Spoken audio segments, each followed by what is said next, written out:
क्या होगा अगर आपको सब कुछ मिलना शुरू हो जाए जो आप अपनी लाइफ में पाना चाहते थे? क्या आपको खुशियां मिलेगी या आपका लालच बढ़ता ही जाएगा? कुछ ऐसी कहानी इस मूवी की है। Welcome to all colour movies the room. कहानी की शुरुआत में कपल को दिखाया जाता है जिसमें लड़के का नाम होता है मैट और लड़की का नाम होता है केट। ये दोनों न्यूयॉर्क सिटी के अपस्टेट में रहने आते हैं जहाँ पर इन्होंने एक नया घर खरीदा है। इस घर के आसपास कोई नहीं रहता। घर के अंदर जाने के बाद ये दोनों घर की सफाई करना शुरू करते। जब ये घर की सफाई कर रहे होते तभी मैट को एक दरवाजा दिख जाता है, लेकिन वो दरवाजा लॉक होता है। उसकी चाबी इनके पास नहीं होती। जब ये घर के पुराने सामान में चाबी ढूंढने लगते तभी उन्हें चाबी मिल जाती। इसके बाद ये दरवाजा खोलने की कोशिश करते और जल्दी दरवाजा खुल जाता और जैसे ही दरवाजा खुलता है घर की सारी लाइट्स ब्लिंक होना शुरू हो जाती है और घर की लाइट चली जाती है। इन दोनों को कुछ समझ नहीं था आखिरकार यहाँ पे हो क्या रहा है। अंधेरा होने की वजह से दोनों नीचे बेसमेंट में जा नहीं सकते, इसलिए अगले दिन ये इलेक्ट्रिशियन को बुलाकर लाते और जब ये नीचे बेसमेंट में जाते तब वो पूरी तरह से हैरान हो जाते क्योंकि यहाँ पर चारों तरफ वायर्स होती है। तभी वहां पर पुणे एक व्हील दिख जाता है, उस पर 3 छोटी छोटी लाइट चल रही होती है। इलेक्ट्रिशियन ये देखकर कंफ्यूज हो जाता है और वो कहता है कि मुझे यहाँ पर कुछ समझ नहीं आ रहा है। जाने से पहले मैट को पता नहीं यहाँ पर जो पहले लोग रहते थे उनका किसी ने मर्डर किया था और बहुत वक्त से घर खाली था। मर्डर की बात सुनकर मैट घबराता है क्योंकि इस घर पे ऐसा कोई भी रहना नहीं चाहेगा जहाँ पर मर्डर हो चुका हो। अब मैट इंटरनेट पर इसके बारे में सर्च करता है। उसे पता चलता है 1980 में इस घर में कपल हुआ करते थे। उन कपल का एक लड़के ने मर्डर कर दिया, लेकिन मर्डर की वजह किसी को नहीं पता चली और उसके बाद उस लड़की को मेंटल हॉस्पिटल में भेज दिया। मैट इस वजह से थोड़ा सा डिस्टर्ब हो जाता है और वो उस कमरे में चला जाता है। थोड़ी देर कमरे में बैठने के बाद मैट खुद से बातें करने लगता है और वो कहता है कि काश शराब की बोतल मिल जाती। तभी लाइट्स ब्लिंक होना शुरू हो जाती और मैट की नजर सामने जाती है। उसके सामने शराब की बोतल होती है। ये देखकर वो घबरा जाता है। अब अगले दिन कैट उस कमरे में आते हैं। मैट उसे बताता है कि कमरा हमारी हर विश पूरी कर सकता है। पहले तो कैट मैट की बातों पर भरोसा नहीं करते, लेकिन जब मैट उसे कहता है कि तुम जो चाहती मांग सकती हो और वो $10,000 मांगती है तभी लाइट एक बार फिर से ब्लिंक होना शुरू हो जाती है और सामने $10,000 होते हैं। इतने सारे पैसे देकर उसे अजीब लगता है और डर जाती है। मैट उसे कहता है ये अजीब तो पर हम जो चाहते मांग सकते हैं। अब ये दोनों बहुत सारे पैसे, महंगी पेंटिंग, शराब की बोतल और कपड़े मांगकर बहुत इंजॉय कर रहे होते। ऐसे बहुत दिनों तक करते रहते। एक दिन मैट केट को कहते कि हमें फिर से बच्चे के लिए कोशिश करनी चाहिए, लेकिन केट ही सुनकर कहती कि मुझ में इतनी हिम्मत है कि मैं दोबारा कोशिश करूं। दरअसल केट 2 बार प्रेग्नेंट हो चुकी थी, लेकिन दोनों ही बार उसका मिसकैरेज हुआ था, यानी कि उसका बच्चा उसके पेट में ही मर गया था। लेकिन केट के मन में कुछ और ही चल रहा होता और वो विश करके एक बच्चा मांग लेती है और उसका नाम शेन रखती है। जब मैट घर पे आके उस बच्चे को देख लेता है उसे केट के ऊपर बहुत गुस्सा आता है। वो उसे कहता है तुमने क्या किया, तुम्हें पता भी इससे क्या हो सकता है, और वो फिर से उसे अपनी विश वापस लेने के लिए कहता है। जब केट उस कमरे में जाके अपनी विश वापस ले रही होती है तभी वो बच्चा रोने लगता है। बच्चे को रोता देख मैट को उसके ऊपर दया आती है और वो भी इस बच्चे को अपना लेता है। केट बच्चे के साथ बहुत खुश रहती है, लेकिन मैट के मन में वही सब चल रहा होता है। आखिरकार उस लड़के ने उन कपल को क्यों मारा। वो उसे मिलने मेंटल हॉस्पिटल में जाता है। मेंटल हॉस्पिटल में आने के बाद उसे मिलता है। अब वो लड़का बूढ़ा हो चुका है और उसका नाम जॉन डो है। मैट उसे कहता है मैं सिंगल हाउस में रहता हूँ। ये सुनकर जॉन उसे कहता है मुझे तुम्हारा इंतजार था। मैट उसे पूछता है तुमने उस कपल को क्यों मारा था, लेकिन वो उसके सवाल का जवाब नहीं देता और उसे कहता है कि मैं तुम्हें सलाह देता हूँ उस घर को जितनी भी जल्दी हो सके छोड़ दो। जब मैट वहां से घर जा रहा होता है तभी रास्ते में अपनी गाड़ी में पेट्रोल भरवाता है और जैसे वो अपने जेब में पैसे निकालता है तब उसके हाथों में पैसे के बजाय मिट्टी होती है। ये देखकर वो चौंक जाता है। वो तुरंत वहां से अपने घर आता है और उन पैसों को घर के बाहर फेंक देता है जिन पैसों को उसने विश करके मांगा था। उसके बाद वो पैसे मिट्टी में बदल जाते हैं, यानी कि जो चीजें विश करके मांगी थी उन चीजों को बाहर नहीं ले जा सकता। अगर ऐसा किया तो वो चीजें मिट्टी में बदल जाएगी। अब उसे सब कुछ पता चल जाता है। जब कैट उस बच्चे को लेकर बाहर जा रही होती है तब मैट उसे कुछ नहीं कहता, हालांकि उसे बता सकता था, लेकिन वो कैट को बाहर जाने देता है। और जैसे वो बच्चे को लेकर घर से बाहर जाती है बच्चे की रोने की आवाज आती है। कैट मैट को आवाज देते और जैसे ही मैट उस बच्चे को लेकर घर के अंदर आता है तो बच्चा बड़ा हो चुका था, यानी कि उसकी उम्र चंद सेकंड बाहर रहने से 7 साल हो गई है। मैट केट को समझाने की बहुत कोशिश करता है। वो कहता है कमरे में जो भी चीज हमने मांगी है उन्हें हम बाहर ले जा नहीं सकते। अगर बाहर ले गए तो वो चीज राख में बदल जाएगी। अब जब केट को इसके बारे में पता चलता है तो उस बच्चे का और भी अच्छे से ध्यान रखने लगती है और अपना पूरा टाइम उस बच्चे के साथ स्पेंड करती है। इस वजह से मैट को टाइम नहीं दे पाता और उसके बाद इन दोनों के बीच में लड़ाई होना शुरू हो जाती है। एक दिन वो बच्चा दरवाजे से अपना हाथ निकाल रहा होता है, तभी केड़े देख लेते और उस पर चिल्लाने लगती है। वो उसे कहती तुम्हें कितनी बार कहा तुम्हें घर से बाहर जाना नहीं है, अगर तुम बाहर गए तो बीमार हो जाओगे। अब एक दिन मैट अपने कमरे में पेंटिंग कर रहा होता है, तभी वो बच्चा उसके कमरे में आ जाता है। उसे कमरे में देख मैट उसके ऊपर चिल्लाने लगता है। चिल्लाने की आवाज सुनकर केट वहां पर आ जाता है और उसके बाद ये दोनों झगड़ने लगते हैं। कमरे के बाहर से वो बच्चा सब कुछ सुन रहा होता है।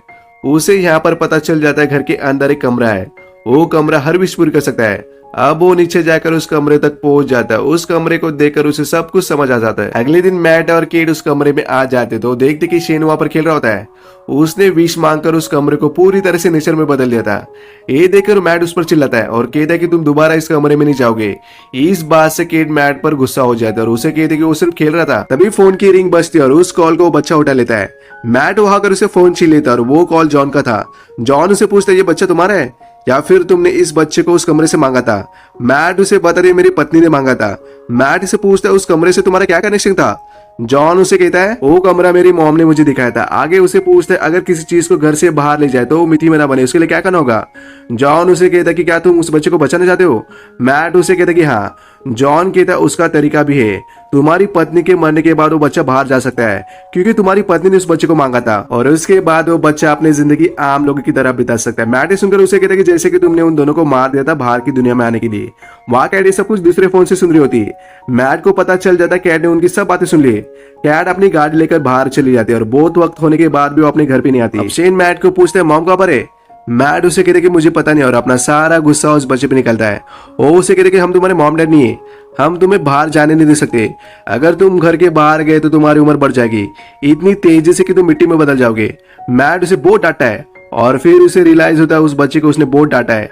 वो उसे माफी मांगता है। जब केट घर पर आती है तब वो देखती है मैट बच्चे के साथ सो गया है।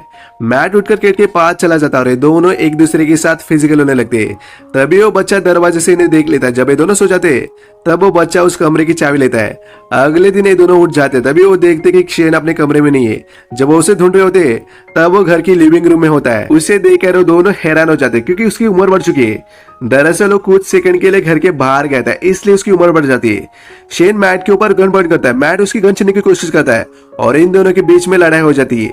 इस हाथापाई में केट का सर एक चीज से टकराता है और बेहोश हो जाती है। जब उसे होश आता है तब उसके सामने मैट होता है। वो मैट से पूछते शेन कहाँ पर है। वो उसे पता तो मर चुका है। जब गन के लिए हमारे बीच में लड़ाई होती तब उसे गोली लगी थी। केट पूछती उसकी बॉडी कहाँ पर है। वो उसे कहते कि मैंने उसकी बॉडी घर के बाहर ले गया और उसके बाद उसकी बॉडी मिट्टी में बदल गई। इससे कैट पूरी तरह से टूट जाती है। दूसरी तरफ घर में मैट को दिखाया जाता है। उसे होश आ जाता है और वो असली मैट होता है। दरअसल उस लड़ाई में शेन ने मैट को मारकर बेहोश किया था और जो केट के साथ होता है वो शेन होता है। उसने विश मांगकर मैट का रूप लिया था क्योंकि वो केट की तरफ अट्रैक्ट हो चुका है। अब असली मैट केट को घर में ढूंढ रहा होता है लेकिन उसे केट कहीं भी नहीं दिखती। उधर केट और मैट दोनों बातें कर रहे होते। केट उसे कहती कि मैं अब इस घर में नहीं रहना चाहती हूँ। वो उसे कहते कि हमें यही रहना होगा क्योंकि हमारे पास पैसे नहीं है। जब वो बोल रहा होता है केट को उस पर थोड़ा थोड़ा शक होने लगता है। वहां मैट केट को ढूंढ रहा होता है और वो उस कमरे की दीवार तोड़कर कमरे के अंदर आता है क्योंकि उसके पास चाबी नहीं होती। कमरे में आने के बाद केट को ढूंढने लगता है। थोड़ी दूर आने के बाद उसे वहां पर एक घर दिख जाता है और वो घर उसी तरह सेम होता है जिस घर में रह रहे होते। दरअसल उस लड़के ने उस कमरे के अंदर ही सेम घर की विश मांगी थी। अब मैट को सब समझ आता है ये सब शेन ने किया है। वहां शेन केट के ऊपर जबरदस्ती करने लगता है लेकिन केट खुद को उससे छुड़ाकर भाग जाती है। उसे अब पूरा यकीन हो गया ये मैट नहीं बल्कि शेन है। तभी केट के सामने दो मैट आ जाते हैं। उन दोनों को देखकर वो कंफ्यूज हो जाती है। जब उन दोनों में से एक मैट उसे ले जा रहा होता है तभी वो शेन को आवाज देते वो नकली मैट पीछे देख लेता है। केट समझ जाते वो नकली मैट को ऊपर से धक्का देकर नीचे गिराती है। अब ये दोनों उस कमरे से बाहर जाने के लिए दरवाजा ढूंढ रहे होते लेकिन शेन विश मांगकर उस कमरे का सेट चेंज करने लगता है।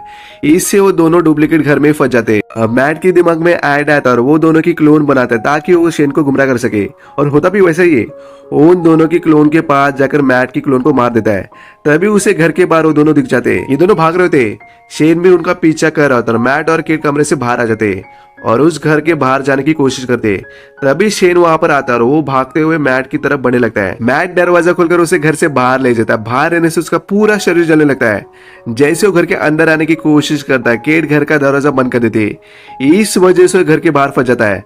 बाहर रहने से उसकी उम्र धीरे धीरे बढ़ने लगती है और वो बूढ़ा होकर उसका शरीर मिट्टी में बन जाता है। आगे दोनों उस घर को छोड़ने का फैसला लेते। अब कहानी को 1 महीने के बाद दिखाते। ये दोनों एक दूसरे घर में रहते।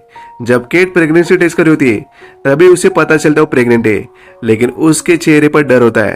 तभी घर की लाइट्स ब्लिंक होना शुरू होती है। दरअसल शेन मैट का रूप लेकर उसके साथ जबरदस्ती इंटीमेट हुआ था।